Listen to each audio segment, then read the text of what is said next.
जय हिंद दोस्तों, मैं आपका दोस्त जय स्वागत करता हूं आप सबका एनसीईआरटी की सीरीज के अगले वीडियो में। क्लास 7th एनसीईआरटी हिस्ट्री की चल रही है। पहला चैप्टर से लेकर दूसरा, तीसरा, चौथा, पांचवा, छठा कंप्लीट हो चुके हैं। आज हमें 7th चैप्टर करना है। जियोग्राफी की भी सीरीज चल रही है। प्लेलिस्ट कमेंट सेक्शन में है और डिस्क्रिप्शन में भी आप ज्वाइन कर सकते हैं। ये 7th क्लास की, इसका मतलब 6th क्लास की ऑलरेडी कंप्लीट हो चुकी है हिस्ट्री। बहुत बढ़िया तरीके से एक बार आप जाकर देखिए। जो पीवाईक्यू की सीरीज को आप लोगों ने प्यार दिया है, उससे मन बिल्कुल मज़ा आ गया। पीवाईक्यू सीरीज बहुत अच्छी चल रही है। प्लेलिस्ट सभी डिस्क्रिप्शन बॉक्स में है, कमेंट सेक्शन में। आप जाकर एंजॉय करिए और बहुत मज़ेदार सीरीज चल रही है। रात को 10 बजे सब कुछ बंद करके रात को 10 बजे आ जाइए इस चैनल पर और पीवाईक्यू की सीरीज देखिए, मज़ा आ जाएगा। बाकी अभी हम चलते हैं जनजातियां, खानाबदोश और एक जगह बसे हुए समुदाय, जो कि बहुत महत्वपूर्ण है यूपीएससी और स्टेट पीसीएस के लिए। ठीक है, तो चलते हैं अपने चैप्टर का। चैप्टर 7 जनजातियां, खानाबदोश और एक जगह बसे हुए समुदाय, यानी हमें जनजातियों और अन्य लोगों के बारे में पढ़ना है। अध्याय 2, 3, 4 में आपने देखा कि किस प्रकार राज्यों का उत्थान और पतन हुआ। एक बात मैं कहूँगा, अगर आप नए हैं तो एक तरफ से देखेंगे तभी आपको लिंक और कहानी समझ में आएगी। ठीक है, अगर आपको समझ में आ रहा है तो 6th क्लास की पहले चैप्टर से लेकर अभी तक जो भी हुए हैं और कंटिन्यू आगे 12th तक हम जाएंगे, तो आप 6 से 12th तक पढ़ेंगे ना, तो मुझे समझ में आता रहेगा मैंने कहाँ पर क्या पढ़ाया। आप बीच बीच में आओगे तो वो मज़ा नहीं आएगा आपको भी पढ़ने में और फिर समझ में भी नहीं आएगा। तो आप अगर नए हैं तो प्लेलिस्ट एक तरफ से देखिए, अभी कोई जल्दी नहीं है, आराम से आप देख सकते हैं। एग्ज़ाम को अभी काफ़ी टाइम है। ठीक है, तो यही बताना था, क्योंकि आप बीच बीच में आओगे एक आध देखोगे फिर मज़ा नहीं आएगा, आपको भी समझ में नहीं आएगा। तो अध्याय 2, 3 और 4 में आपने देखा, मतलब हम लोगों ने पढ़ा था कि किस प्रकार राज्यों का उत्थान हुआ और कैसे पतन हुआ। पिछले चैप्टर में भी हम लोगों ने पढ़ा था, उरयूर था, चाहे फिर मदुरई हो, चाहे सूरत हो। ठीक है, इस उठापटक के बीच ही कलाओं और दस्तकारियों और उत्पादक गतिविधियों की नई किस्में शहरों और गांवों में फल फूल रही थी। कलाओं, दस्तकारियों और उत्पादक गतिविधियों की नई किस्में। एक लंबे अंतराल में कई महत्वपूर्ण राजनीतिक, सामाजिक और आर्थिक परिवर्तन भी हुए। एक लंबा अंतराल जब होता है, चाहे आप अभी से देख लो 100 साल पहले क्या था राजनीतिक व्यवस्था, सामाजिक व्यवस्था और आर्थिक व्यवस्था, आज क्या है। आप 1991 से पहले ही देख लो, क्या इतना ज़्यादा ग्लोबलाइजेशन, प्राइवेटाइजेशन था? नहीं था। समय के साथ चीज़ें परिवर्तित होती, चाहे वो राजनीतिक हो, सामाजिक हो या आर्थिक हो। राजनीतिक आप 100 साल पहले कौन था? चुनाव होते थे? नहीं होते थे। उससे पहले राजतंत्र था। अब क्या है? लोकतंत्र है, गणतंत्रात्मक व्यवस्था है। समाज पहले कैसा था? हिंदी बोलने वाला था। पहले कैसा था? बहुत ज़्यादा समाज में कुरीतियाँ थी। अब क्या है? हम थोड़ा सा आगे आ गए हैं। लेकिन सामाजिक परिवर्तन हर जगह एक समान नहीं थे। आज फिर बताओ, आप जो भारत में आप देख रहे हो वही क्या अफ्रीका के माली, नाइजीरिया में वैसी चीज़ें होंगी? नहीं होंगी। जो मुंबई में कल्चर है वह क्या आपके गांव में है कल्चर? अभी उतना नहीं पहुंचा है। तो हर जगह एक जैसी चीज़ें नहीं है। जो फटी जीन्स शहरों में लोग पहनते थे आज से 20 साल पहले, तो वो गांव में अब जाकर कहीं पहुंची है।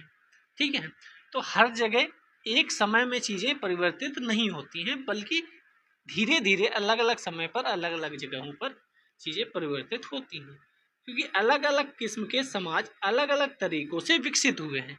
आज आदिवासी जो समुदाय हमारा छत्तीसगढ़, झारखंड के जंगलों में रहता होगा, वहाँ अभी भी बहुत कुछ चीज़ें शायद ना पहुँची हूँ। ऐसा कैसे और क्यों हुआ, यह समझना महत्वपूर्ण है। इस उपमहाद्वीप के बड़े हिस्से में समाज वर्ण के नियमानुसार पहले से ही विभाजित थे, क्योंकि हम 6th क्लास की एनसीईआरटी से ही पढ़ के आ रहे हैं कि हम कैसे विभाजित थे। ब्राह्मणों द्वारा सुझाए गए ये नियम बड़े बड़े राज्यों के राजाओं द्वारा स्वीकार किए गए थे। इससे ऊंच और नीच, अमीर गरीब के बीच का फासला बढ़ा। दिल्ली के मुसलमानों और मुगलों के काल में श्रेणीबद्ध समाज ज्यादा जटिल हो गया। दिल्ली के सुल्तान जब थे या मुगल थे, उस समय और ज़्यादा जटिल हो गया समाज, और ज़्यादा इसमें डिवाइड कह सकते हैं हो गई होंगी चीज़ें। ठीक है, यहाँ पर आप जनजातीय नृत्य देख सकते हो, संथाल का चित्र है। अभी सबको हम पढ़ेंगे बारी बारी। बड़े शहरों से परे जनजातीय समाज, पिछले चैप्टर में हम लोगों ने सूरत, मुंबई, मद्रास, मसूलीपट्टनम, कलकत्ता, मुर्शिदाबाद, बड़े बड़े शहर पढ़े थे। अब हम थोड़ा सा जनजातीय की तरफ जा रहे हैं। अलबत्ता दूसरे तरह के समाज भी उस समय मौजूद थे। उपमहाद्वीप के कई समाज ब्राह्मणों द्वारा सुझाए गए सामाजिक नियमों, कर्मकांडों को नहीं मानते थे। यानी ये लोग क्या करते थे, कर्मकांडों और नियमों को नहीं मानते थे, और ना ही वे कई असमान वर्गों में विभाजित थे। मतलब उनमें बहुत ज़्यादा जातियों में विभाजन भी नहीं था। वो सब एक ही साथ रहते थे, एक ही जंगल में शिकार करते थे, जंगलों में पेड़ से उत्पन्न फलों को खाते थे। तो उनमें बहुत ज़्यादा विभाजन नहीं था। अक्सर ऐसे समाजों को जनजातियां कहा जाता रहा है। प्रत्येक जनजाति के सदस्य नातेदारी के बंधन से जुड़े होते थे।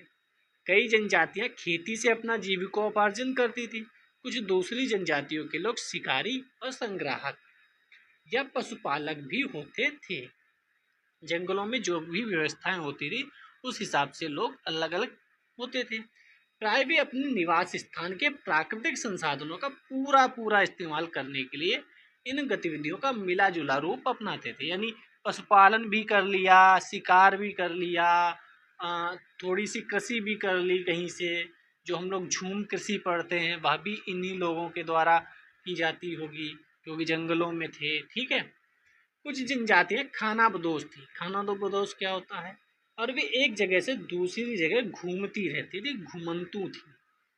कई वजहों से घूमना पड़ता था। जैसे मान लो अगर किसी के पास पशुपालक हैं, तो वह इसलिए घूमेगा क्योंकि उसके पशुपालकों को चारागाह चाहिए। अब उसने यहाँ चारागाह में मान लो चर लिया, सबने घास खत्म हो गई, तो वो आगे और बढ़ जाएगा थोड़ा सा, क्योंकि उसको चारा चाहिए पशुपालकों को। दूसरा मान लो कोई शिकारी है, शिकारी, अभी शिकारी हम देख कर आए, ऊपर पढ़ा था क्या थे, शिकारी भी थे। तो मान लो शिकारी है कोई, ठीक है, और वो शिकार करता है हिरन का, मान लो हिरन का शिकार करता है। अब मान लो इस एरिया में उसने शिकार किया, अब यहाँ तो धीरे धीरे हिरन खत्म हो जाएंगे। जितनी जल्दी ये शिकार करके सब आसपास में बांट कर खाएंगे, उतनी जल्दी हिरन उत्पन्न थोड़ी हो जाएंगे। तो उसकी वजह से यहाँ से जब खत्म हो जाएगा तो उन्हें आगे बढ़कर थोड़ा शिकार करना पड़ेगा। फिर वहाँ खत्म हो जाएगा तो थोड़ा और आगे बढ़ना पड़ेगा। तो चाहे शिकारी हो चाहे पशुपालक हो, उनको कहीं ना कहीं ट्रांसफर होना पड़ता था। अब बच्चे खेती करने वाले लोग, तो आप जानते हैं झूमिंग कृषि पढ़ी है, नहीं पढ़ी है तो भी पढ़ लो। यहाँ उन्होंने क्या किया, पेड़ या जो भी झाड़ियाँ थी उनको साफ किया, उसको जलाया और यह खेती की। अब उसको जलाने के बाद जो राख वाख होगी, जो उसमें उर्वरक थे, वह खेती में मान लो एक बार खेती हो गई, 2 बार हो गई, 3 बार हो गई, फिर वो उर्वरक जो है, उर्वरा शक्ति है मिट्टी की, वह खत्म हो जाएगी। फिर वो क्या करेंगे, अगली वाली जमीन पे जाएंगे, इसको ऐसे परती छोड़ देंगे। ठीक है, इसको परती छोड़ देंगे, अगली वाली पे खेती कर लेंगे, फिर इसकी भी उर्वरा शक्ति खत्म हो जाएगी, फिर वो कहीं और चले जाएंगे। जब कई वर्ष हो जाएंगे, सैकड़ों वर्ष हो जाएंगे, तब यहाँ की उर्वरा शक्ति फिर से यहाँ थोड़ा बहुत घास झाड़ी उत्पन्न हो जाएगी, तो फिर से वो यहाँ आकर खेती कर सकते हैं। लेकिन बहुत जल्दी ये उर्वरा शक्ति वापस नहीं आएगी, तो उन्हें स्थानांतरित होना पड़ेगा। तभी यहाँ पर आपने देख लिया कि कैसे पशुपालक, खेती करने वाले और शिकारी तीनों लोग घूमते थे, एक से जगह से दूसरी जगह घूमते रहते थे। सिंपल क्वेश्चन आएगा पीवाईक्यू में, हम लोगों ने देखा भी है, ऐसे क्वेश्चन आते भी हैं। क्या आएगा, खानाबदोश जनजातियां या जनजातियां एक जगह से दूसरी जगह घूमती रहती थी, इनमें निम्न कारण क्या थे? नीचे लिखा होगा वो शिकारी के कारण, वो पशुपालकों के चारागाह के कारण। ऐसे 3-4 लाइन्स लिखी होंगी, आपको उनमें से चेक करना पड़ेगा कौन सही है कौन गलत है। ठीक है। जनजातीय समूह संयुक्त रूप से भूमि और चारागाहों पर नियंत्रण रखते थे। अपने खुद के बनाए नियमों के आधार पर परिवारों के बीच इनका बंटवारा करते। मतलब ऐसा था कि अगर बहुत लोग रह रहे हैं तो वो खुद ही नियम बना लेते थे कि देखो 10 बजे रात को PYQ की क्लास होती है, जरूर पहुंच जाना, ये नियम बन गया है। सुबह 8 बजे NCERT हिस्ट्री होती है, आपको देखना है, नियम बन गया है। ऐसे वो जो लोग भी थे वो अपना नियम बना लेते थे कि देखो यहाँ की शिकार हम करेंगे, वहाँ का शिकार तुम करोगे, ये काम हम करेंगे, ये काम घर की महिलाएं करेंगी, ये काम बच्चे करेंगे। तो जो नियम वो खुद ही बनाते थे और खुद ही आपस में उसको अपनाया करते थे। ठीक है। ऐसा नहीं था कि नहीं हम मानेंगे नहीं नियम, नहीं, सब लोग मिलकर नियम बनाएंगे और फिर सब लोग उसका पालन भी करेंगे। इस उपमहाद्वीप के विभिन्न हिस्सों में कई बड़ी जनजातियां फली फूली। सामान्यतः ये जंगलों, पहाड़ों, रेगिस्तानों और दुर्गम जगहों पर निवास करती थी। यानी आपने एक कॉमन बात नोट की होगी, जहाँ समस्याएं थी, ज़्यादा कठिनाइयाँ थी, कठिन जीवन था, वही जनजातियां आपको मिल रही हैं। चाहे वो जंगल हो, जंगल में रहना आसान नहीं है, चाहे वो पहाड़ हो, पहाड़ों पर रहना आसान नहीं है, रेगिस्तान और दूसरी दुर्गम जगहों पर निवास करती है। कभी कभी जाति विभाजन पर आधारित अधिक शक्तिशाली समाजों के साथ उनका टकराव भी होता था। मतलब जो अधिक शक्तिशाली थे उनके साथ टकराव भी हो ही जाता था। कई मानों में इन जनजातियों ने अपनी आज़ादी को बरकरार रखा, अपनी अलहदा संस्कृति को बचाए रखा। यही महत्वपूर्ण था। यही सबसे ज़्यादा समस्या तब हुई जब ब्रिटिशर्स जंगल के अंदर घुसे और जंगल के ऊपर नियम कानून बनाना शुरू कर दिया उन्होंने। इनको क्या दुनिया से मतलब ही नहीं था। चारों तरफ जंगल है, पूरा जंगल है, जंगल है, जंगल जंगल जंगल, कहीं यहाँ पर रह रहे हैं। ठीक है। बाहर का जो गांव वाला है या शहर वाले, उन्हें मतलब ही नहीं, क्योंकि जंगल के अंदर वो क्या करने जाएंगे? शेर होगा, बाघ होगा, वो तो यही डरते रहते हैं, तेंदुआ हो गया हमें मार खाएगा। तो बाहर वाले लोग जो हैं, जो भी शहर गांव के लोग हैं, जो भी, वह जंगल के अंदर नहीं जाते थे। ठीक है। तो जंगल के अंदर जो भी ये लोग रहते हैं, इन्हें कोई समस्या ही नहीं होती थी। ये अपना वहीं रहते थे, खाते पीते थे, और वहाँ का अगर आगे चलकर यहाँ से बाहर बाजार में आकर कुछ चीज़ें बेच देते थे। ठीक है, वो अभी हम आगे पढ़ेंगे। तो इन्हें कोई समस्या नहीं थी, वो खुद की ज़िंदगी जी रहे थे, खुद की संस्कृति, खुद की आज़ादी, खुद मन जो हुआ वो नियम बनाए, खुद जैसे मन हुआ वैसे शासन किया, कोई रोकने वाला नहीं, कोई टोकने वाला नहीं। जैसे इस समय आप अपने घर से बाहर रहते होंगे तो कोई नहीं कहता होगा बेटा 10 बज गया उठ जाओ, कोई नहीं कहता होगा बेटा रात में बाहर मत घूमो। ठीक है। लेकिन घर पर रहोगे तो आपको समस्याएं होंगी। तो इनको भी आप ही अपने नियम बनाने वाले हो कि मैं तो 4 घंटे मोबाइल चलाऊंगा, 10 बजे उठ जाऊंगा, 5 बजे सो जाऊंगा। तो ऐसे ये लोग थे, उन्हें दुनिया से मतलब ही नहीं था, उन्हें पता ही नहीं बाहर भी कोई दुनिया है, अपन अपने में मस्त हैं। ठीक है। लेकिन जाति आधारित और जनजातीय समाज दोनों अपनी विविध किस्म की जरूरतों के लिए एक दूसरे पर निर्भर भी रहे। टकराव और निर्भरता के इस संबंध ने दोनों तरह के समाजों को धीरे धीरे बदलने का भी काम किया। जाति आधारित हमारे यहाँ बाहर थी और जनजातीय समाज जंगल के अंदर था। अब पढ़ लेते हैं जनजातीय लोग कौन थे। क्वेश्चन आ चुके हैं जनजाति पे। ठीक है। समकालीन इतिहासकारों और मुसाफिरों ने जनजातियों के बारे में बहुत कम जानकारी दी है। ठीक है। क्योंकि जंगल के अंदर रहते थे ये लोग, बाहर रहते थे, तो इतनी जानकारी इकट्ठा भी नहीं हो पाती थी। कुछ अपवादों को छोड़ दें तो जनजातीय लोग भी लिखित दस्तावेज नहीं रखते थे। ये इम्पोर्टेंट लाइन है। जनजातीय लोग लिखित दस्तावेज नहीं रखते थे। लेकिन सभी जनजातीय लोग नहीं रखते थे क्या? ऐसा नहीं है।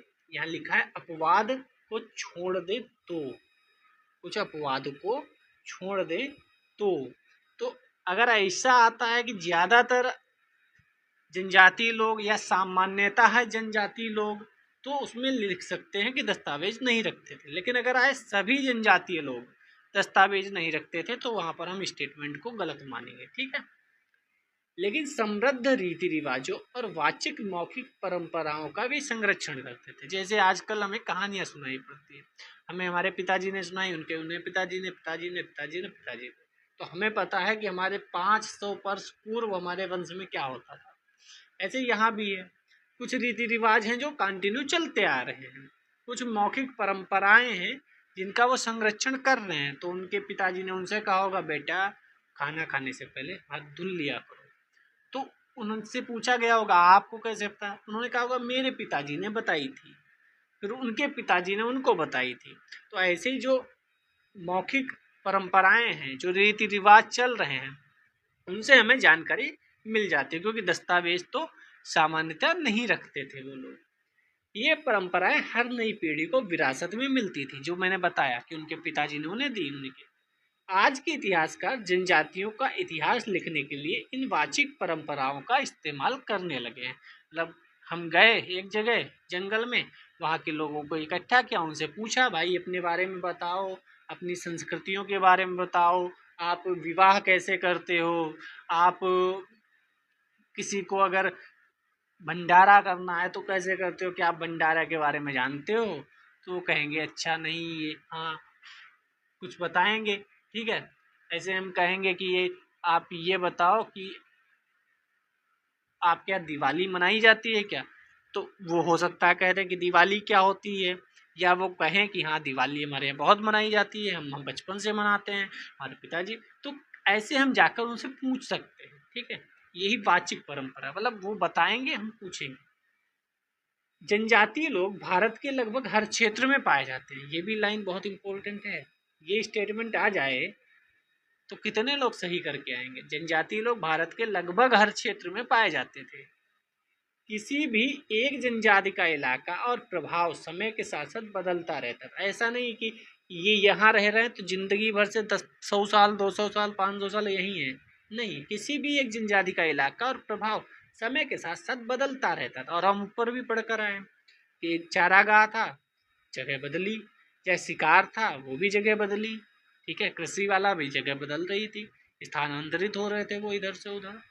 कुछ शक्तिशाली जनजातियों का बड़े इलाकों पर नियंत्रण था। पंजाब में, अब ये बहुत महत्वपूर्ण है अपने लिए, पंजाब में खोखर जनजाति 13वीं-14वीं सदी के दौरान बहुत प्रभावशाली थी। यहाँ बाद में गक्खर लोग ज़्यादा महत्वपूर्ण हो गए। यानी पंजाब में दो समझ में आ गई जनजातियाँ, खोखर और गक्खर। सीधे स्टेटमेंट में नहीं बनेगा, लेकिन एक तरफ जनजातियाँ, दूसरी तरफ राज्य, ठीक है। निम्न में से कितने मिलान सही हैं, आप समझ गए। इसलिए मैं कह रहा हूँ PYQ भी देखें, NCERT भी देखें, क्योंकि दोनों जगह एक मतलब समझ में आ जाएगा कि हाँ कहानी क्या चल रही है। उनके मुखिया कमाल खान गक्खर को बादशाह अकबर ने मनसबदार बनाया था। ये भी स्टेटमेंट बन सकता है।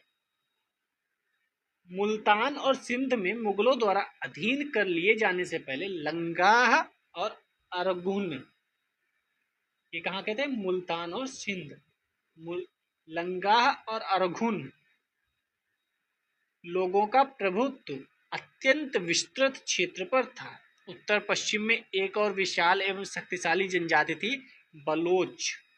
कहाँ थी? उत्तर पश्चिम में। आज भी आप बलूचिस्तान सुनते हैं जो पाकिस्तान में है, बलोच लोग वहाँ भी हैं। ये लोग अलग अलग मुखियाओं वाले कई छोटे छोटे कुलों में बटे थे, ठीक है। पश्चिम हिमालय में गद्दी गड़रिया जनजात, पश्चिमी हिमालय में यानी जम्मू कश्मीर और हिमाचल प्रदेश लद्दाख की तरफ आप कह सकते हैं। उपमहाद्वीप के सुदूर उत्तर पूर्वी में आप नागालैंड में जान जाते हैं, अहोम और कई दूसरी जनजातियां हैं। तो ये पूरा एक क्वेश्चन तैयार हो गया आपका यहाँ से, अगर चाहे तो यहाँ से पूछ सकते। कुल का मतलब क्या है? परिवारों या घरों के एक समूह को कुल कहते हैं, जो एक ही पूर्वज की संतान होने का दावा करते हैं। जनजातीय संगठन प्राय नातेदारी या कुल संबंधी निष्ठा पर आधारित होते थे। ये लाइन भी आपको पता होनी चाहिए कि जनजातीय संगठन जो है नातेदारी और कुल संबंधी पर निष्ठा करते थे। ऐसा नहीं है कि उनके यहाँ रिश्तेदारी और ये सब नहीं होता था। इसको देख लेते हैं, प्रमुख जनजातियाँ कुछ। आपको भील दिखेगी राजस्थान में, कोली दिखेगा आपको गुजरात में, ठीक है, और भील और कोली यहाँ महाराष्ट्र में भी दिखेंगे। ठीक है, गोंड और गोंड दिखेगा, गोंड महत्वपूर्ण है। खोंड भी महत्वपूर्ण है, दोनों में बता दूं, ये गोंड और एक खोंड, ये दोनों महत्वपूर्ण है। मुंडा जनजाति आपको दिखेगी, बहुत महत्वपूर्ण है। संथाल दिखेंगे आपको, महत्वपूर्ण है। खासी, अहोम महत्वपूर्ण है। नागा महत्वपूर्ण है। ठीक है,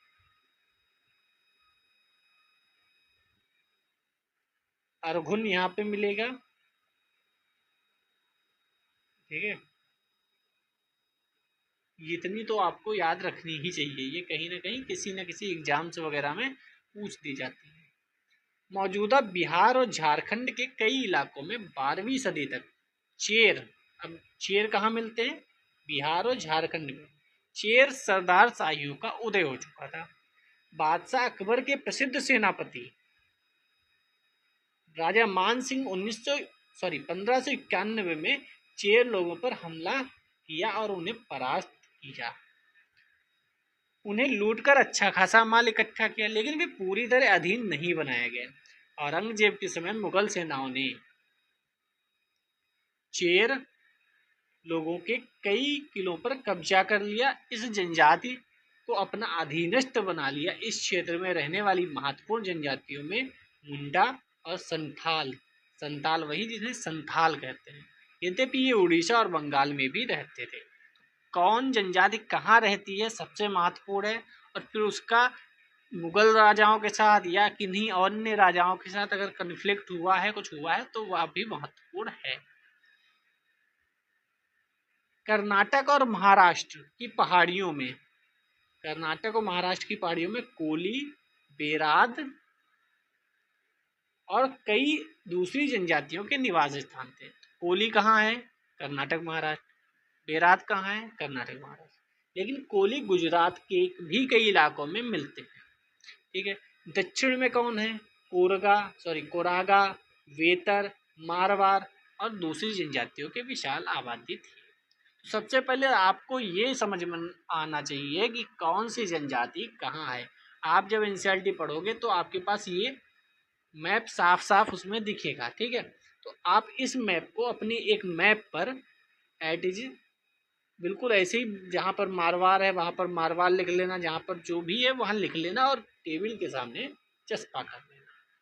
ठीक है, बाकी आपकी मर्जी, जो मैं आसान होता है जिससे याद करना वो मैं बताता रहता हूँ। भीलों की बड़ी जनजाति पश्चिमी और मध्य भारत में फैली थी। 16वीं सदी का अंत आते आते उनमें से कई एक जगह बसे हुए खेतीहर और यहाँ तक कि जमींदार भी बन चुके थे। तब भी भीलों के कई कुल शिकारी संग्राहक बने हैं। छत्तीसगढ़, मध्य प्रदेश, महाराष्ट्र, आंध्र प्रदेश में गोंड लोग बड़ी तादाद में फैले हुए थे। तो सबसे पहले आपको ये याद करना है कौन कहाँ किस राज्य में फैला हुआ था। अब आते खानाबदोश और घुमंतू लोग कैसे रहते थे। तो खानाबदोश चरवाहे अपने जानवरों के साथ दूर दूर तक घूमते थे। उनका जीवन दूध और अन्य पशुचारी उत्पादों पर निर्भर था। वे खेतीहर गृहस्थों से अनाज, कपड़े, बर्तन और ऐसी ही चीज़ों के लिए ऊन, घी इत्यादि का विनिमय भी करते थे। ठीक है, विनिमय किसका करते थे? जो भी चीज़ें उन्हें जानवरों से या पेड़ों से मिल जाती थी। कुछ खानाबदोश अपने जानवरों पर सामानों की ढुलाई का काम भी करते थे। एक जगह से दूसरी जगह आते जाते हुए सामानों की खरीद फरोख्त भी करते थे। क्या क्या करने लगे? फिर विनिमय भी करने लगे बात को, और खरीद फरोख्त भी करने लगे। बंजारा पे ऑलरेडी क्वेश्चन आ चुका है। बंजारा क्या थे? तो ये व्यापारी थे। यहाँ देखोगे आप तो घुमंतू व्यापारियों की श्रृंखलाएं भारत को बाहरी दुनिया से जोड़ती थी। यह मेवा इकट्ठा करके उसे ऊँटों पर लाद कर मध्य एशिया के व्यापारी ऐसी वस्तुएं भारत लाते थे और बंजारे एवं अन्य व्यापारी उन्हें स्थानीय बाजारों तक पहुंचाते। तो बंजारे आ गए यहाँ भी, पिछले वीडियो में हमने पढ़ा था। खानाबदोश और भ्रमणशील समूह का मतलब क्या है? तो खानाबदोश घुमंतू लोग होते हैं। उनमें से कई पशुचारी होते हैं जो अपनी रेवड़ और पशु वृंद के साथ एक चारागाह से दूसरे चारागाह तक घूमते हैं। मैंने ये आपको पहले ही बता दिया। इसी तरह दस्तकार, फेरी वाले, नर्तक, गायक, अन्य तमाशबीन, भ्रमणशील समूह अपना काम धंधा करते करते एक जगह से दूसरी जगह घूमते रहते हैं।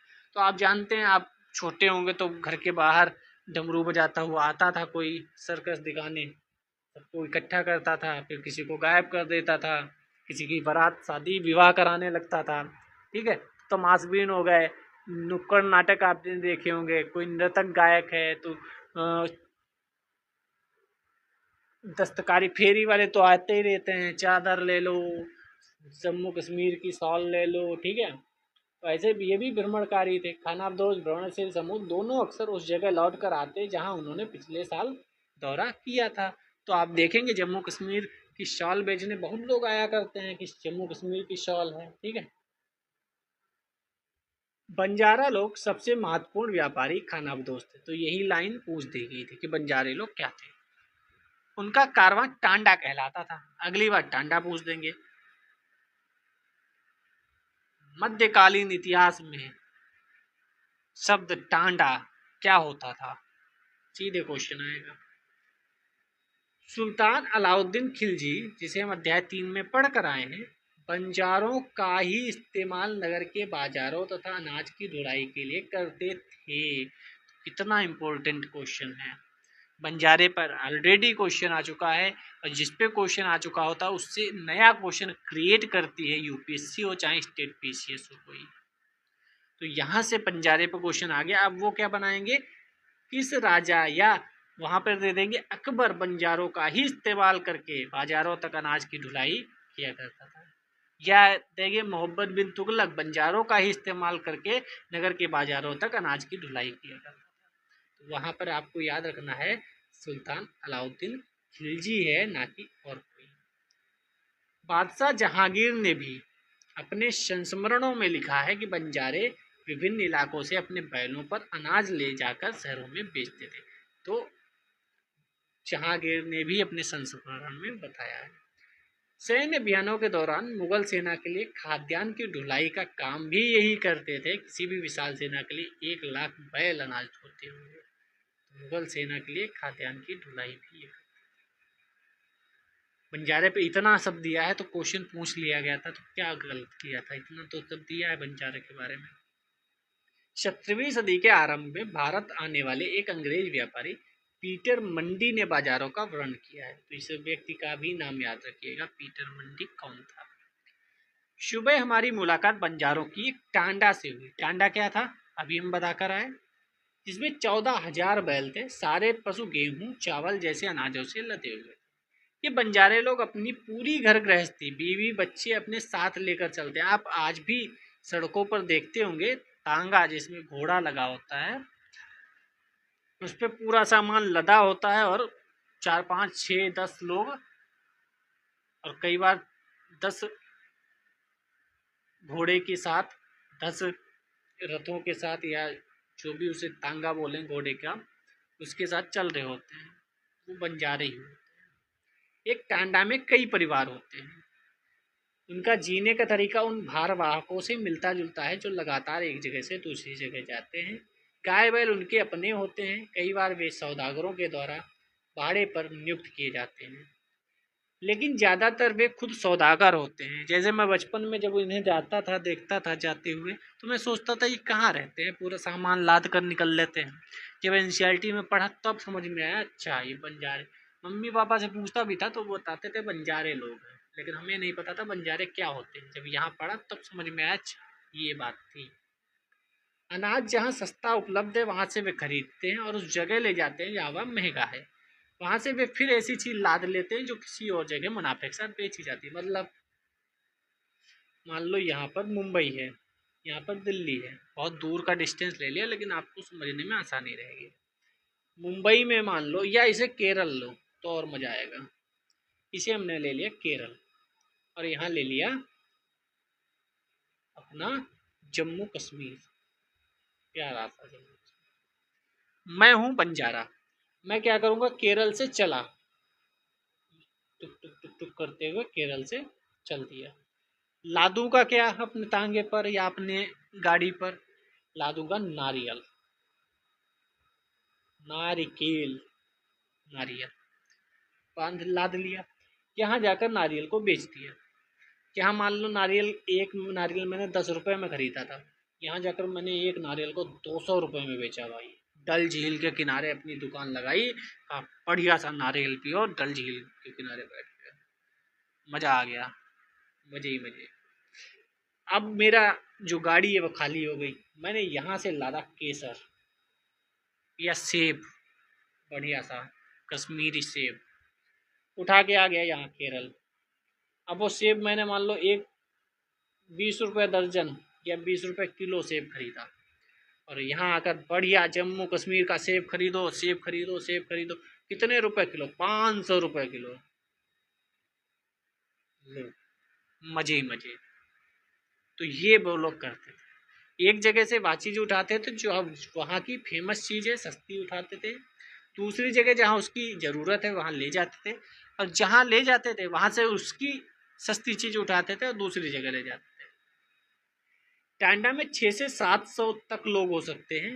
वे एक दिन में 6 या 7 मील से ज़्यादा सफ़र नहीं करते हैं, यहाँ तक कि ठंडे मौसम में भी इतना सफ़र नहीं करते हैं। गाय बैलों पर सामान उतारने के बाद भी उन्हें चराने के लिए खुला छोड़ देते हैं। ज़मीन पर्याप्त होती है, रोकने वाला कोई नहीं है, क्योंकि ज़मीन हमारे यहाँ बहुत पड़ी है, पहले पड़ी थी, अब तो कम हो गई है। पता करें आजकल गांव शहरों तक अनाज जाने का काम कैसे होता है? ट्रकों से होता है, ट्रैक्टर से।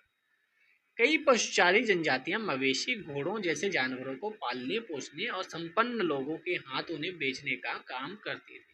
छोटे मोटे फेरी वालों की विभिन्न जातियां भी एक गांव से दूसरे गांव भ्रमण करती थी, आज भी करती हैं, आप देख लो बाहर। ये लोग रस्सी, सरकंडे की चीजें, फूस की चटाई, मोटे बोरे जैसे माल बनाते और बेचते थे। कभी कभी भिक्षुक लोग भी घुमंतू सौदागरों का काम करते थे।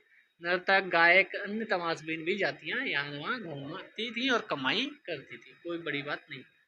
एक कांच से मगरमच्छ कुटिया कोंड जनजाति उड़ीसा में मिला हुआ है। बदलता समाज, नई जातियां और श्रेणियां। अब देख क्या बदल रहा है धीरे धीरे, जैसे जैसे अर्थव्यवस्था और समाज की जरूरतें बढ़ती गई, नए हुनर वाले लोगों की आवश्यकता पड़नी शुरू हो गई। वर्णों के भीतर छोटी छोटी जातियां उभरने लगी। उदाहरण के लिए ब्राह्मणों के बीच नई जातियां सामने आई। दूसरी ओर कई जनजातियों और सामाजिक समूहों को जाति विभाजक या जाति विभाजित समाज में शामिल कर लिया गया और उन्हें जातियों का दर्जा दे दिया गया। विशेषज्ञता प्राप्त शिल्पियों यानी सुनार, लोहार, बढ़ई, राजमिस्त्री को भी ब्राह्मणों द्वारा जातियों के रूप में मान्यता दे दी गई। वर्ण की बजाय जाति समाज के संगठन का आधार बनी। जाति पर विचार विमर्श। वर्तमान तमिलनाडु के तिरुचिरापल्ली तालुक में स्थित उय्याकोंडन उदयार के 12वीं शताब्दी के अभिलेख में, कौन सा है? उय्याकोंडन उदयार के 12वीं शताब्दी के अभिलेख में क्या मिलता है? ब्राह्मणों की एक सभा, अध्याय 2 में हम देख चुके हैं सभा और सब क्या होता है, कि विचार विमर्श का वर्णन मिलता है। क्या लिखा है यहाँ? ये रथकारों, शाब्दिक अर्थ होता है रथ बनाने वाले, की सामाजिक स्थिति पर विचार विमर्श कर रहे थे। उन्होंने इस जाति के कामकाज तय किए, जिनमें वास्तुकला, रथों, गाड़ियों का निर्माण, मंदिर का द्वार बनाना, मूर्तियां स्थापित करना, बलि के लिए लकड़ियों से बने साज सम्मान तैयार करना, मंडप बनाना और राजा के लिए जेवर बनाना शामिल थे। ठीक है। 11वीं और 12वीं सदी तक आते आते क्षत्रियों के बीच नए राजपूत गोत्रों की ताकत में काफी इजाफा हुआ। वे हूण, चंदेल, चालुक्य और कुछ दूसरी वंश परंपराओं से आते थे। ये हम लोगों ने पिछले चैप्टर्स में पढ़ रखा है। इनमें से कुछ पहले जनजातियों में आते थे और बाद में कई कुल राजपूत मान लिए गए। पहले जनजातियां थी, बाद को मान लिया गया चलो राजपूत। धीरे धीरे उन्होंने पुराने शासकों की जगह ले ली, विशेषतः कृषि वाले क्षेत्रों में। यहाँ कई तरह के परिवर्तन हो रहे थे। शासकों ने शक्तिशाली राज्यों के निर्माण में अपनी संपदा का इस्तेमाल किया। शासकों के रूप में राजपूत गोत्रों के उदय के उदाहरण का जनजातीय लोगों ने अनुसरण किया। धीरे धीरे ब्राह्मणों के समर्थन में कई जनजातियां जाति व्यवस्था का हिस्सा बन गई। यानी पहले हम लोगों ने क्या पढ़ा था, जनजातियों में जाति व्यवस्था नहीं थी, अब वो भी आ गई इसमें। लेकिन केवल प्रमुख जनजातीय परिवार ही शासक वर्ग में शामिल हो पाए। उनमें भी कुछ शासक वर्ग भी बन गए जो थोड़ा ताकतवर थे। उनकी बहुसंख्यक आबादी समाज की छोटी जातियों में ही जगह बना पाई। दूसरी तरफ पंजाब, सिंध, उत्तर पश्चिमी सरहद की प्रभुत्वशाली जनजातियों ने काफ़ी पहले इस्लाम को अपना लिया था।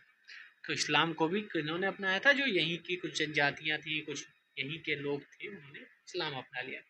जाति व्यवस्था को नकारते रहे। सनातनी हिंदू धर्म के द्वारा प्रस्तावित गैर बराबरी वाली सामाजिक व्यवस्था इन इलाकों में बड़े पैमाने पर स्वीकार नहीं की गई। राज्यों की उत्पत्ति जनजातीय लोगों के बीच हुए सामाजिक बदलाव से गहराई से संबंधित है। हमारे इतिहास के इस महत्वपूर्ण हिस्से के दो उदाहरण नीचे उल्लेखित हैं, पढ़ लेते हैं। एक गोंड महिला है। स्थानांतरी कृषि हम बता चुके हैं। किसी वन प्रांत के पेड़ों और झाड़ियों को पहले काटा जलाया जाता है, उसकी राख में ही फसल बो दी जाती है। जमीन अपनी उर्वरता जब खो देती है तब वह दूसरी टुकड़े पर चले जाते हैं। ठीक है, ये हम पहले ही बता चुके हैं आपको। गोंड जनजाति के बारे में पढ़ते हैं। गोंड लोग गोंडवाना नामक विशाल वन प्रदेश में रहते थे। वे स्थानांतरी कृषि करते थे, अर्थात जगह बदल बदल कर खेती। विशाल गोंड जनजाति कई छोटे छोटे कुलों में भी बटी हुई थी। प्रत्येक कुल का अपना राजा या राय होता था, ये भी ध्यान रखिए। छोटे छोटे कुलों में बटी थे और प्रत्येक कुल का राजा होता था। जिस समय दिल्ली के सुल्तानों की ताकत घट रही थी, उसी समय कुछ बड़े गोंड राज्य छोटे गोंड सरदारों पर हावी होने लगे। अकबर के शासनकाल के इतिहास में अकबरनामा जो लिखा गया है, उल्लिखित है कि गढ़ कटंगा के गोंड राज्य में 70,000 गांव थे। ठीक है, जब मैंने पिछले वीडियोज में बताया, जब सेंट्रल जो पावर होती है वो कमज़ोर होती है, तो बाकी लोग अपने आप को मजबूत सिद्ध कर देते हैं और अपना राज्य अलग कर लेते हैं कि भाई अब तो हम खुद मजबूत हो गए, अब तुमसे हम क्यों डरें। इन राज्यों की प्रशासनिक व्यवस्था केंद्रीकृत हो रही थी। राज्य गढ़ों में विभाजित थे। हर गढ़ किसी खास गोंड कुल के नियंत्रण में था। 84 गांव की इकाइयों में विभाजित होते थे, जिन्हें 84 कहा जाता था। ठीक है, ये गोंडवाना लैंड आप देख रहे हैं, ये कलिंगा, ये मांडला, आपको सब दिखेगा। तो सूबा सीमा थी और सरकार था। ये वाली सीमा सूबा सीमा थी और ये छोटी छोटी सरकार। ठीक है, ये छोटी छोटी जो डॉटेड लाइन है वो सरकार। 84 का उप विभाजन बरहोतों में होता था। तो ये दोनों शब्द आपके महत्वपूर्ण हो गए, 84 और बरहोतों, जो 12-12 गांव को मिलाकर बनते थे। यानी 12-12 गांव को मिलाकर क्या बनते थे? बरहोता।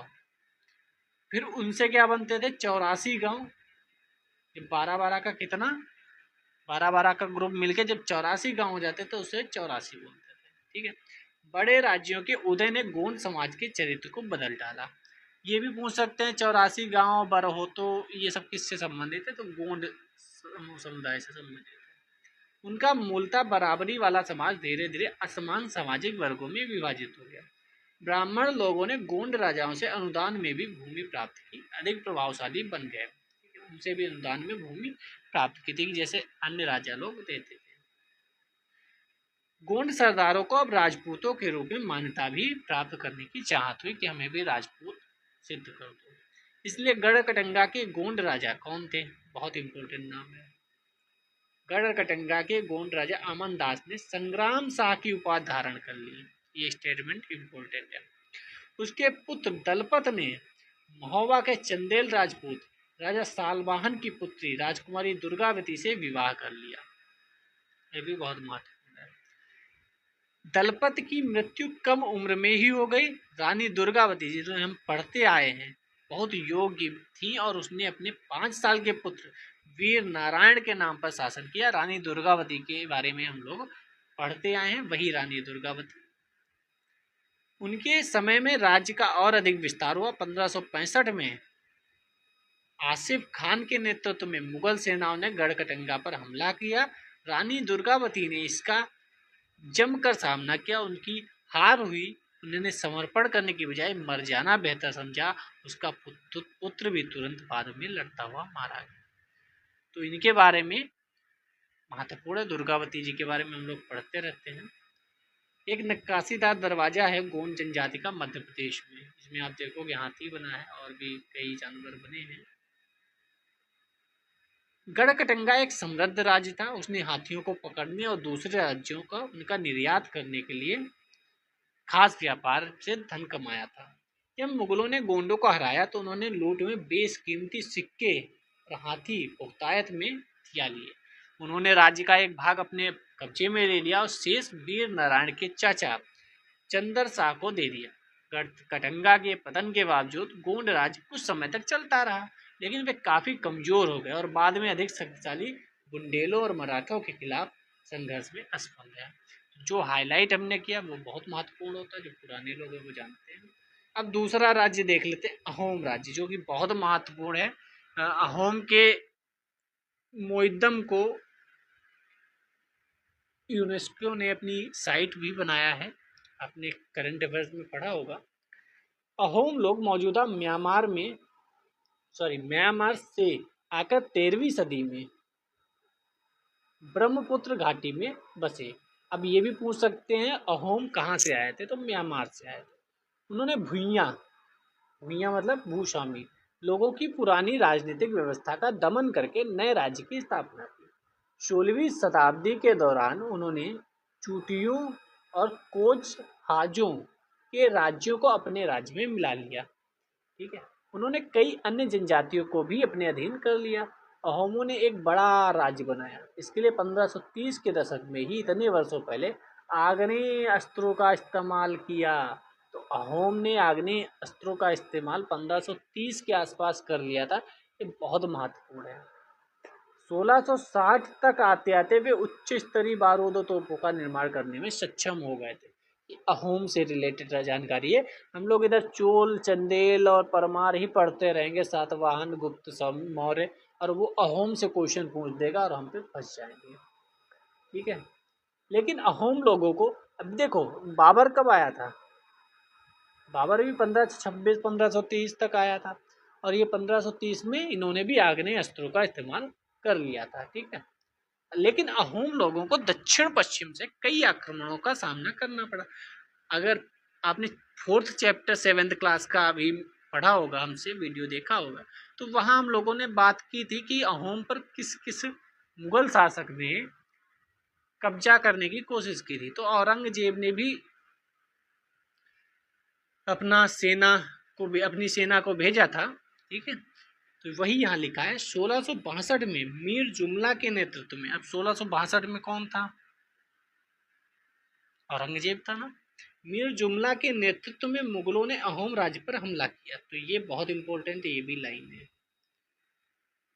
आपको लगेगा सर आप हर लाइन बता देते हो, भाई ये सीधे आप खुद बताओ स्टेटमेंट बन सकता है कि नहीं। सीधे ऊपर लिखा होगा अहोम के बारे में निम्नलिखित कथनों पर विचार कीजिए। पहला स्टेटमेंट होगा ये लोग म्यांमार से आकर 13वीं सदी में ब्रह्मपुत्र घाटी में बस गए। दूसरा स्टेटमेंट होगा बहुत वर्षों पहले या 15वीं सदी में या 16वीं सदी में ऐसा कुछ करके आग्नेय अस्त्रों का इस्तेमाल किया था। तीसरा होगा 1662 में मीर जुमला के नेतृत्व में मुगलों ने अहोम राज्य पर हमला किया। निम्नलिखित में से कितने कथन सही हैं? केवल एक, केवल दो, केवल तीन, इनमें से कोई नहीं। बनेगा कि नहीं बनेगा? अरे ऐसे क्वेश्चन आते हैं फिर हमें लगता है एनसीईआरटी से तो आए तो, लेकिन हमने ढंग से पढ़ी नहीं, क्योंकि ढंग से आपने पढ़ी सच में नहीं। बहादुरी से सामना करने के बावजूद अहोम हार गए, पराजय हो गई अहोम की। लेकिन आप जानते हैं दिल्ली से असम तक बहुत डिस्टेंस ज़्यादा थी, तो मुगलों ने कभी प्रत्यक्ष नियंत्रण ज़्यादा दिन तक नहीं रह सका, क्योंकि आप एक बार सेना भेजोगे, हरा दोगे, फिर उस सेना को वहीं थोड़ी रहने दोगे, वापस आएगी तो ये लोग फिर कहेंगे कि अच्छा जाओ अब खुद अपना राज्य कर लेंगे, तभी ज़्यादा दिन तक नियंत्रण नहीं बना रहेगा। अहोम राज्य बेगार पर निर्भर था। बेगार आप जानते हैं, राज्य के लिए जिन लोगों से जबरन काम लिया जाता था उन्हें पाइक कहते थे। मध्यकालीन भारतीय इतिहास में पाइक क्या थे? व्यापारी, सेनाध्यक्ष, मुगल कालीन अधिकारी या बेगार करने वाले व्यक्ति थे। अहोम राज्य में एक जनगणना की गई थी। प्रत्येक गांव को अपनी बारी आने पर निश्चित संख्या में पाइक भेजने होते थे। तो जनगणना भी हुई थी, ये भी ध्यान रखना अहोम राज्य में। इसके लिए जनगणना के बाद सघन आबादी वाले इलाकों से कम आबादी वाले इलाकों में लोगों को स्थानांतरित किया गया था। तो जहां ज्यादा आबादी थी, सिंपल सी बात है। इस प्रकार अहोम कुल टूट गए। 17वीं शताब्दी का पूर्वार्ध पूरा होते होते प्रशासन खासा केंद्रीकृत हो चुका था। लगभग सभी वयस्क पुरुष युद्ध के दौरान सेना में अपनी सेवाएं प्रदान करते थे। दूसरे समय में बांध सिंचाई व्यवस्था का भी निर्माण करते थे, सार्वजनिक कार्यों में जुटे रहते थे। अहोम लोग चावल की खेती के नए तरीके में अमल में लाए। तो ये भी स्टेटमेंट इम्पोर्टेंट बन जाएगा। कान के आभूषण कबोई नागा जनजाति मणिपुर की है जो ये कान के आभूषण बना रही है। अहोम समाज कुलों में विभाजित था जिन्हें खेल कहा करते थे लोग। खेल क्या था, टर्मिनोलॉजी आती है ना, तो यही तो टर्मिनोलॉजी है। खेल क्या था, तो खेल अहोम समाज कुलों में विभाजित था जिन्हें खेल कहा जाता था। तो अहोम समाज जो कुलों में विभाजित था उन्हें खेल कहा जाता था। वहाँ दस्तकारों की बहुत कम जातियां थी, इसलिए अहोम क्षेत्र में दस्तकार निकटवर्ती क्षेत्रों से आए थे। एक खेल के नियंत्रण में प्राय कई गांव होते थे। किसान को अपने ग्राम समुदाय के द्वारा जमीन दी जाती थी। समुदाय की सहमति के बगैर राजा तक इसे वापस नहीं ले सकता था। फिर समुदाय की सहमति के बगैर राजा भी जमीन को वापस नहीं ले सकता था, यानी समुदाय की ज़्यादा भागीदारी थी। शुरुआत में अहोम लोग अपने जनजातीय देवताओं की उपासना करते थे, लेकिन 17वीं सदी के पूर्वार्ध में ब्राह्मणों के प्रभाव में बढ़ोतरी हुई। मंदिरों ब्राह्मणों का राजा के द्वारा भूमि अनुदान में दी गई। शिव सिंह, ये सब इस नाम को याद रखिएगा। शिव सिंह के काल में हिंदू धर्म वहाँ का प्रधान धर्म बन गया। तो शिव सिंह किससे रिलेटेड है, अहोम साम्राज्य से रिलेटेड है, इतना तो याद रहे। लेकिन अहोम राजाओं ने हिंदू धर्म को अपनाने के बाद अपनी पारंपरिक आस्थाओं को पूरी तरह से नहीं छोड़ा, यानी उसको अपना लिया लेकिन इसको पूरी तरह से छोड़ा नहीं। अहोम समाज एक अत्यंत परिष्कृत समाज था। कवियों और विद्वानों को अनुदान में जमीन दी जाती थी, ये भी महत्वपूर्ण है। नाट्य कर्म को प्रोत्साहन दिया जाता था। संस्कृत की महत्वपूर्ण कृतियों का स्थानीय भाषा में अनुवाद भी किया गया था। बुरंजी नामक ऐतिहासिक कृतियों को अपने अहोम भाषा में और फिर असमिया में लिखा गया। तो बुरंजी नामक इस ऐतिहासिक कृति को याद रखिएगा। निष्कर्ष, जिस युग की हम चर्चा करते आए हैं उस युग के दौरान उपमहाद्वीप में काफी सामाजिक परिवर्तन हुए। वर्ण आधारित समाज, जनजातीय लोग एक दूसरे के साथ लगातार संपर्क में रहते थे। इस आदान प्रदान ने दोनों तरह के समाजों में अनुकूलन और बदलाव की प्रक्रिया चलाई। बहुत सी विभिन्न प्रकार की जनजातियां थी और उन्होंने विभिन्न प्रकार की जीविकाएं अपनाई। कालांतर में उनमें से कई जाति आधारित समाज में शामिल हो गई, लेकिन कईयों ने जाति व्यवस्था और सनातनी हिंदू धर्म को ही नकार दिया। कुछ जनजातियों ने सुसंगठित प्रशासनिक व्यवस्था वाले विस्तृत राज्यों की स्थापना भी की। इस तरह वे राजनीतिक रूप से ताकतवर हो गए। उसने उन्हें 72 और अधिक जटिल राज्यों और साम्राज्यों के साथ संघर्ष की स्थिति में ला खड़ा किया। ठीक है। मंगोल, इस पे क्वेश्चन कई बार आ चुका है। अपने एटलस में मंगोलिया ढूंढी। इतिहास में सबसे प्रसिद्ध पशुचारी और सरकारी संग्राहक जनजाति मंगोलों की थी। वे मध्य एशिया के घास के मैदान, स्टेपी और थोड़ा उत्तर की ओर वन प्रांतों में बसे थे। 1206 में चंगेज खान ने मंगोल और तुर्की जनजातियों में एकता पैदा करके उन्हें एक शक्तिशाली सैन्य बल बना डाला। अपनी मृत्यु के समय वे एक सुविस्तृत प्रदेश का शासक था। इसने भारत पर आक्रमण किया था कि नहीं किया था, तो किसके समय में किया था? उसके उत्तराधिकारियों मृत्यु के समय ने एक विशाल साम्राज्य खड़ा किया। अलग अलग समय में इसके अंतर्गत रूस, पूर्वी यूरोप, चीन सब आते रहे। मंगोलों के पास बढ़िया सैन्य व्यवस्था थी, इसीलिए भारत पर कईयों बार आक्रमण किया। क्वेश्चन मंगोल के आक्रमण पे 2-3 बार आ चुका है। हाल ही फिलहाल में 2023 में, 2022 में, 23 में ही आया था। 2023 में आया था शायद। मंगोलों ने अलाउद्दीन खिलजी के समय दिल्ली को घेर लिया था। ऐसा क्वेश्चन हमने PYQ में किया हुआ है। ठीक है, तो आज का ये हासिल है, आज हमने ये कंप्लीट किया। बाकी आप इन सबको थोड़ा सा पढ़ते रहेंगे तो बढ़िया रहेगा। ठीक है, यहाँ अगर आप बात करें तो इसको गिला लिया जाए। शिव सिंह, अहोम राज्य, गढ़, गढ़कटिंगा, टांडा क्या होते थे? टांडा, कुल, कुल को खेर कहते थे। दुर्गावती